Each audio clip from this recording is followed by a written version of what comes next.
ಈಗ ತಾನೇ ಬರ್ತಿರುವ ಬಾಗಲಕೋಟೆ ಬ್ರೇಕಿಂಗ್.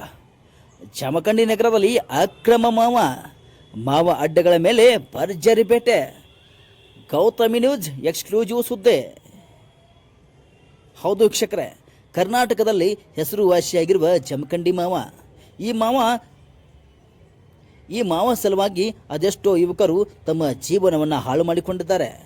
ಜಮಖಂಡಿಯ ಜನತೆಗೆ ತಲೆನೋವಾದ ಜಮಖಂಡಿಯ ಮಾವ ಇವತ್ತು ಸ್ವಲ್ಪರ ಮಟ್ಟಿಗೆ ತೆರೆ ಬಿದ್ದಂತಾಗಿದೆ. ಹೌದು, ಇವತ್ತು ಜಮಖಂಡಿಯಲ್ಲಿ ಭರ್ಜರಿಯಾಗಿ ತಯಾರಾಗುತ್ತಿರುವ ಮಾವ ಕಾರ್ಖಾನೆಗಳ ಮೇಲೆ ಅಧಿಕಾರಿಗಳು ಭರ್ಜರಿಯಾಗಿ ಬೇಟೆಯಾಡಿದ್ದಾರೆ. ಜಮಖಂಡಿ ನಗರದ ಮಾಲಿಂಗೇಶ್ವರ ಕಾಲೋನಿಯಲ್ಲಿ ಸಾಹೇಬ್ ಲಾಲ್ ಹೊರಟ್ಟಿ ಅವರ ಕಾರ್ಖಾನೆಯ ಮೇಲೆ ಹಾಗೂ ಹೊನ್ನೂರು ಗ್ರಾಮದ ದಯಾನಂದ್ ಗುರೋ ಎಂಬುವರ ಕಾರ್ಖಾನೆಯ ಮೇಲೆ ಅಧಿಕಾರಿಗಳು ದಾಳಿ ಮಾಡಿ ಮಾವ ತಯಾರಿಕಾ ಕಚ್ಚು ವಸ್ತುಗಳನ್ನು ವಶಪಡಿಸಿಕೊಂಡಿದ್ದಾರೆ. ಹಾಗೆ ಕಾರ್ಖಾನೆಯ ಮಾಲೀಕರ ಮೇಲೆ ಜಮಖಂಡಿ ನಗರ ಮತ್ತು ಗ್ರಾಮೀಣ ಪೊಲೀಸ್ ಠಾಣೆಯಲ್ಲಿ ಪ್ರಕರಣ ದಾಖಲಾಗಿದೆ. ಅಂತೂ ಇಂತೂ ಜಮಖಂಡಿ ಮಾವಕ್ಕೆ ಸ್ವಲ್ಪ ಮಟ್ಟಿಗೆ ತೆರೆ ಬಿದ್ದಂತಾಗಿದೆ. ನಿರಂತರ ಸುದ್ದಿಗಾಗಿ ನೋಡ್ತಾ ಇರಿ ಗೌತಮಿ ನ್ಯೂಸ್ ಕರ್ನಾಟಕ. ಸಂಪಾದಕರು ಭರತೇಶ್ ಪಾನಕ್ಕನವರ್, ಜಮಖಂಡಿ.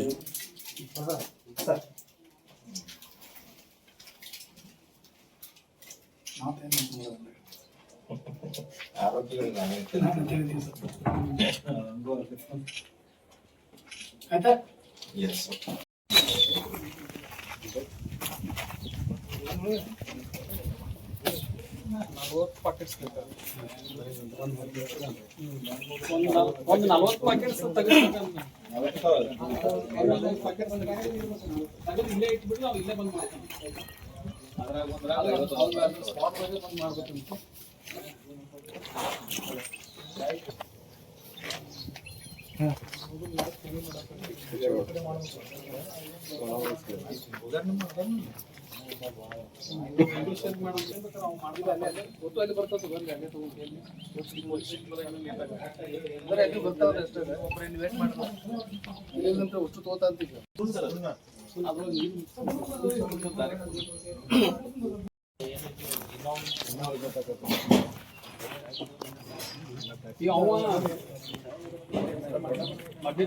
ನಮ್ಮ ಅಪ್ಪಾಜಿ ಹೋಗಾರ ಅಲ್ಲೇ ಪೊಸಿಷನ್ ಬರ್ತಾನಂತ ಒಂದು 40 ಪ್ಯಾಕೆಟ್ಸ್ ಬೇಕಾಗ್ತಾವ. ಅದನ್ನ ನೀಡಿಶಲ್ ಕೇಸ್ ಮಾಡ್ತಾನೆ. ನೀವು ಸೀಲ್ ಮಾಡ್ಕೊಂಡು 40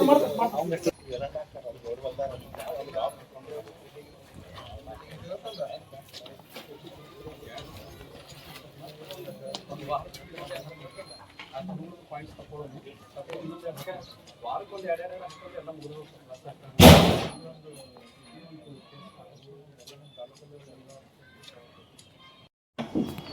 ನಾವು ಈ ಪತ್ರಿಕೆಗಳಲ್ಲಿ ಮಾವ ತಯಾರಿಕೆ ಮತ್ತು ಮಾರಾಟದ ಕುರಿತು ಏನು ವರದಿಯಾಗಿತ್ತು, ಆ ನಿಟ್ಟಿನಲ್ಲಿ ನಮ್ಮ ತಾಲೂಕಾ ಮಟ್ಟದಲ್ಲಿ ಒಂದು ಸಮಿತಿ ಇರ್ತದೆ.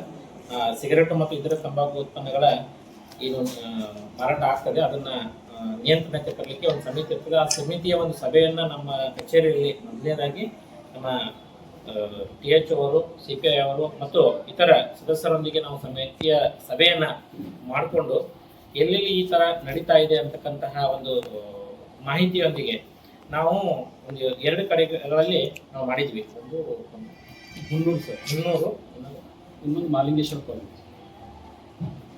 ಒಂದು ಹುನ್ನೂರು ಮತ್ತು ಮಹಾಲಿಂಗೇಶ್ವರ ಕಾಲೋನಿ ಅಂತಕ್ಕಂಥದ್ದಲ್ಲಿ ಮಾವ ತಯಾರಿಕಾ ಘಟಕದ ಮೇಲೆ ನಾವು ದಾಳಿಯನ್ನ ಮಾಡಿದ್ವಿ. ಎಲ್ಲ ಸಿಬ್ಬಂದಿ ಮತ್ತು ನಮ್ಮ ಅಧಿಕಾರಿ ತಂಡದೊಂದಿಗೆ ಅಲ್ಲಿ ದಾಳಿ ಮಾಡಿದಾಗ ಅಲ್ಲಿ ನಮಗೆ ಅವರು ಮಾಡ್ತಕ್ಕಂತಹ ಕಚ್ಚಾ ಪದಾರ್ಥಗಳು ಸಿಕ್ಕು, ತಂಬಾಕು, ಸುಣ್ಣ ಮತ್ತೆ ಇತರ ಪದಾರ್ಥಗಳು ಮತ್ತು ಪ್ಯಾಕೆಟ್ಸ್ಗಳು ಸಿಕ್ಕು.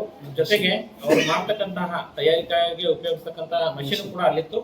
ಹೀಗಾಗಿ ನಾವು ಆ 2 ಘಟಕಗಳ ಮೇಲೆ ಒಂದು ಸಿಗರೆಟ್ ಮತ್ತು ಇತರೆ ತಂಬಾಕು ಉತ್ಪನ್ನಗಳ ಅಧಿನಿಯಮ 2003 ಹಾಗೂ ಆಹಾರ ಸುರಕ್ಷತೆ ಮತ್ತು ಗುಣಮಟ್ಟ ಕಾಯ್ದೆ ಇದರ ಕಲಬೆರಕೆ ಅಡಿ 2 ಬೇರೆ ಬೇರೆ ಪ್ರಕರಣಗಳ ಅಡಿಯಲ್ಲಿ ದಾಖಲೆಗಳ ಮತ್ತು ಪೊಲೀಸ್ ಇಲಾಖೆಯ ಅವ್ರ ಏನು ಸೆಕ್ಷನ್ ಬರ್ತಾವ ಆ ಅಡಿಯಲ್ಲಿ ಪ್ರಕರಣಗಳನ್ನು ದಾಖಲು ಮಾಡಕ್ಕೆ ನಾವು ಸೂಕ್ತ ನಿರ್ದೇಶನವನ್ನ ನೀಡಿದ್ದೀವಿ. ಜೊತೆಗೆ ನಮ್ಮ ಏನು ತಂಡವಿತ್ತು ಆ ತಂಡದಲ್ಲಿ ಒಂದು 10 ಜನ ನಾವು ಈ ಕಡೆ ಹೋಗಿ, ಇನ್ನು 10 ಜನ ನಮ್ಮ ಈ ಸಾರ್ವಜನಿಕ ಸ್ಥಳಗಳಲ್ಲಿ, ಪಾನ್ ಶಾಪ್ಗಳಲ್ಲಿ ಅಲ್ಲಿ ಎಲ್ಲ ಭೇಟಿ ನೀಡಿ ಅಲ್ಲಿ ದಾಳಿ ಮಾಡಿದಾಗ ಅಲ್ಲಿ ಸುಮಾರು 25 ಪ್ರಕರಣಗಳನ್ನ ದಾಖಲು ಮಾಡಿದ್ದಾರೆ. ಅಂದ್ರೆ ದಂಡ ಅಂತ ಹೇಳಿ ಎಲ್ಲಿ ಪಾನ್ ಶಾಪ್ಗಳಲ್ಲಿ ತಂಬಾಕು ಮತ್ತು ಇತರೆ ಉತ್ಪನ್ನಗಳನ್ನ ಪರವಾನಗಿ ಇಲ್ಲದೆ ಎಲ್ಲಿ ಮಾರ್ತಾ ಇದ್ರು ಅಲ್ಲಿ ಪ್ರಕರಣಗಳನ್ನ ದಾಖಲು ಮಾಡಿ 2,700 ರೂಪಾಯಿಯಷ್ಟು ದಂಡವನ್ನ ಅವರು ಕಲೆಕ್ಟರ್ನ ಮಾಡಿ ಇನ್ನೂ ಮಾಡ್ತಾ ಇದ್ದಾರೆ. ಮತ್ತೆ ಈ ಪ್ರಕ್ರಿಯೆ ಮುಂದುವರಿತದೆ. ಈ ಒಂದು ನಮ್ಮ ತಂಡದೊಂದಿಗೆ ಜಿಲ್ಲಾ ನಮ್ಮ ಸರ್ವೇಕ್ಷಣಾ ಅಧಿಕಾರಿಗಳು ಡಾಕ್ಟರ್ ದಯಾನಂದ್ ಸರ್ ಅವರು ಕೂಡ ನಮ್ಮ ಜೊತೆಗೆ ಇದ್ದು ನಮಗೆ ಒಂದು ಮಾರ್ಗದರ್ಶನವನ್ನು ನೀಡಿದ್ದಾರೆ. ಮತ್ತು ಯಾವ ಕೈದಿಯಲ್ಲಿ ಅಟ್ರಾಕ್ಟ್ ಆಗ್ತೈತೆ ಅಂತಕ್ಕಂಥದ್ದನ್ನ ಇವರು ಮಾಹಿತಿಯನ್ನ ನೀಡಿರ್ತಾರೆ. ಈ ಒಂದು ನಮ್ದು ಏನು ಮಾವಾ ವಿರುದ್ಧ ಏನು ನಾವು ಎಲ್ಲ ತಾಲೂಕು ಮಟ್ಟದ ಅಧಿಕಾರಿಗಳು ಮತ್ತು ಸಮಿತಿಯೊಂದಿಗೆ ಏನು ಕಾರ್ಯಕ್ರಮವನ್ನು ಹಮ್ಮಿಕೊಂಡಿದ್ದೇವೆ, ಅಭಿಯಾನವನ್ನ, ಇದು ಇದೇ ರೀತಿಯಾಗಿ ಮುಂದುವರಿತಿದೆ ಅಂತ ಹೇಳಿ ನಾನು ನಮಗೆ ಮಾಧ್ಯಮಕ್ಕೆ ತಿಳಿಸಕ್ಕೆ ಇಷ್ಟಪಡ್ತೀನಿ.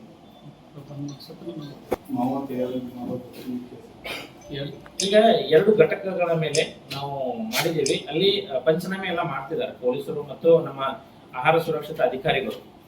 2 ಪ್ರತ್ಯೇಕ ಪ್ರಕರಣಗಳನ್ನು ದಾಖಲು ಮಾಡ್ತಾರೆ ಅಂತ ಹೇಳಿದರು. ಮುಖ್ಯವಾಗಿ ತಮ್ಮ ಕಡೆ ಯಾವ್ದಾದ್ರು ಆತರ ಪ್ರತಿಯೊಂದು ಮನೆ ಒಳಗೆ ಸಿಕ್ಕಾಕತ್ತಾರೆ.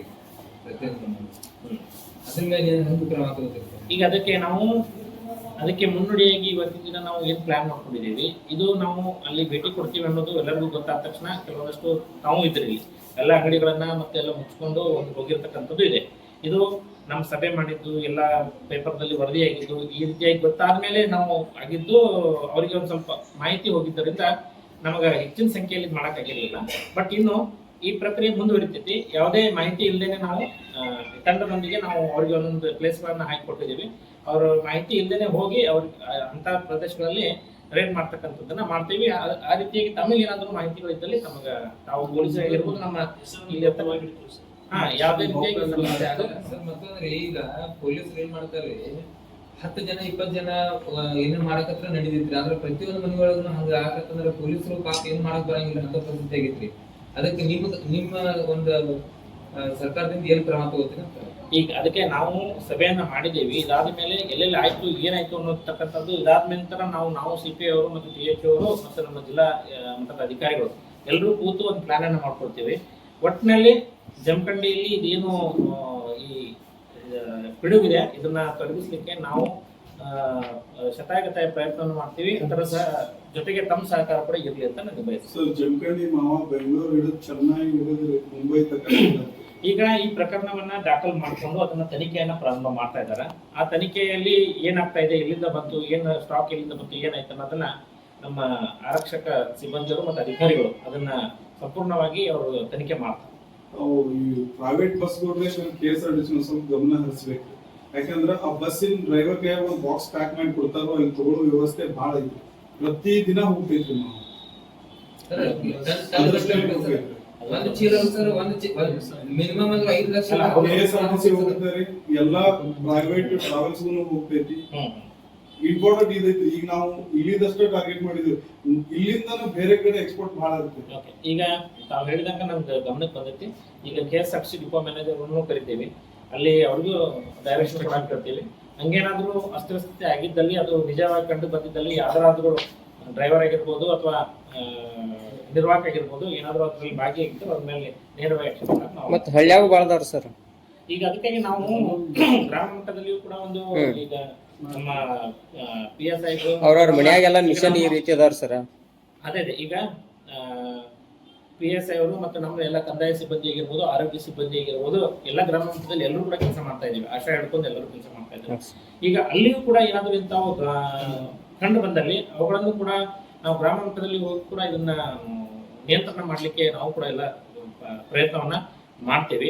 ಒಂದೇ ದಿನ ನಾವು ಎಲ್ಲವನ್ನೂ ಕ್ಲೀನ್ ಮಾಡ್ತೇವೆ ಅಂತ ಅನ್ನೋದು ಅಸಾಧ್ಯದ ಮಾತು.